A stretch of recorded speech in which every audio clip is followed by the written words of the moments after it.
कराची की खातून कानून से मोहब्बत की मिसाल बन गई। मलिर जेल से फरार चोरी के मुलजिम बेटे को खुद जेल पहुंचाया। जेल हुकाम से इस्तदा करती रहीं कि बेटे से गलती हुई, मेहरबानी करना, कुछ ना कहना। मैं 3:30 बजे आया, मैं अभी 4 बजे फिर पहुंचा हूँ अपने बेटे को। इसको कुछ नहीं करना, ये मजबूर था, इसका सर में होश नहीं था, इसीलिए मेरे घर में आया। बोलता है अम्मा हम भाग गए।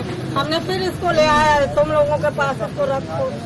इसका गुनाह कोई भी नहीं था, बस हादसे में इनको लेकर आया है। ये हमारा बेटा है। एक दूसरा इसका दोस्त है इधर का, उसके साथ आया है, उसको हम नहीं जानते हैं। बेटा वो भी हमारा बच्चा है, वो भी हमारा बेटा है, इसको कुछ नहीं करना। बेटा ये हादसे में वाकई से आ गया है, ये ऐसा बच्चा नहीं है, गरीब है, हमारे पास कुछ भी नहीं है जो हम इसको। कराची की खातून कानून से मोहब्बत की मिसाल बन गई। मलिर जेल से फरार चोरी के मुलजिम बेटे को खुद जेल पहुंचाया। जेल हुकाम से इस्तदा करती रहीं कि बेटे से गलती हुई, मेहरबानी करना, कुछ ना कहना। मैं 3:30 बजे आया, मैं अभी 4 बजे फिर पहुंचा हूँ अपने बेटे को। इसको कुछ नहीं करना, ये मजबूर था, इसका सर में होश नहीं था, इसीलिए मेरे घर में आया। बोलता है अम्मा हम भाग गए।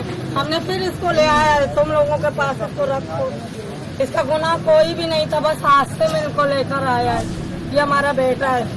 एक दूसरा इसका दोस्त है इधर का, उसके साथ आया है, उसको हम नहीं जानते हैं। बेटा वो भी हमारा बच्चा है, वो भी हमारा बेटा है, इसको कुछ नहीं करना। बेटा ये हादसे में वाकई से आ गया है, ये ऐसा बच्चा नहीं है, गरीब है, हमारे पास कुछ भी नहीं है जो हम इसको